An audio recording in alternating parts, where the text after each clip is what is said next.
తిరుపతి జిల్లాలో ఇంధన కొరతపై వస్తున్న వార్తలను జిల్లా యంత్రాంగం కొట్టిపారేసింది. మహతి ఆడిటోరియం సమీపంలోని పెట్రోల్ బంకును జిల్లా కలెక్టర్ వెంకటేశ్వర్, ఎస్పీ సుబ్బరాయుడు స్వయంగా సందర్శించి తనిఖీలు చేపట్టారు. జిల్లా వ్యాప్తంగా అన్ని బంకుల్లో పెట్రోల్, డీజిల్ నిల్వలు పుష్కలంగా ఉన్నాయని, ప్రజలు అనవసరంగా భయాందోళన చెందవద్దని కలెక్టర్ సూచించారు.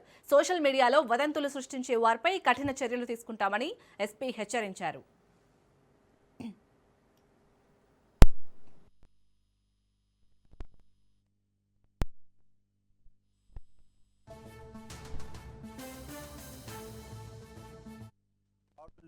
ప్రజలు పెట్రోల్ డీజిల్ కోసం 2 వీలర్స్ 4 వీలర్స్ రావడం జరిగింది.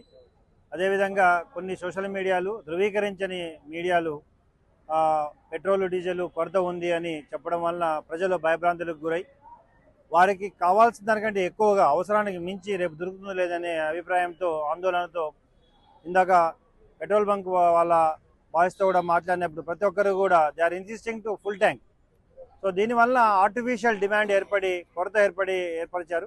తద్వారా ప్రజలంతా కూడా ప్యానిక్ గురై అందరూ ప్రతి ఒక్కరు రేపు మళ్ళీ దొరుకుతుందో లేదో అని పెట్రోల్ ఫుల్ ట్యాంక్ చేసుకోవడానికి వచ్చారు.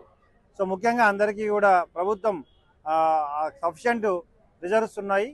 ఆర్టిఫిషియల్ ఇష్యూని లేదా కొంతమంది సృష్టిస్తున్న వదంతుల్ని నమ్మవద్దని అన్ని విధాల ప్రభుత్వ అధికారులు వాటిని రెగ్యులేట్ చేస్తున్నారు. అటువంటి వదంతులు సృష్టించిన వారిపై కూడా ఖచ్చితంగా చర్యలు తీసుకోవడం కూడా జరుగుతుంది.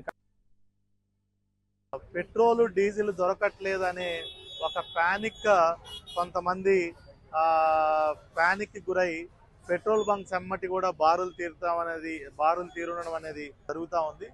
దానికి సంబంధించి చూసుకున్నట్టయితే ఎక్కడా కూడా జిల్లా వ్యాప్తంగా ఎటువంటి కొరత అనేది లేదని అందరికి చెప్పాలి. మనం ఎక్కడా కూడా క్యానుల్లో పెద్ద పెద్ద డ్రమ్లో పట్టుకునేది పూర్తిగా అలౌ చేయము.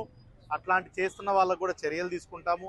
మళ్ళీ ఎవరైనా హోర్డింగ్ చేసినా, డైవర్షన్ చేసినా, బ్లాక్ మార్కెటింగ్ చేసినా కఠిన కేసులు పెట్టి వాళ్ళ మీద కూడా చర్యలు తీసుకోవడం జరుగుతుంది.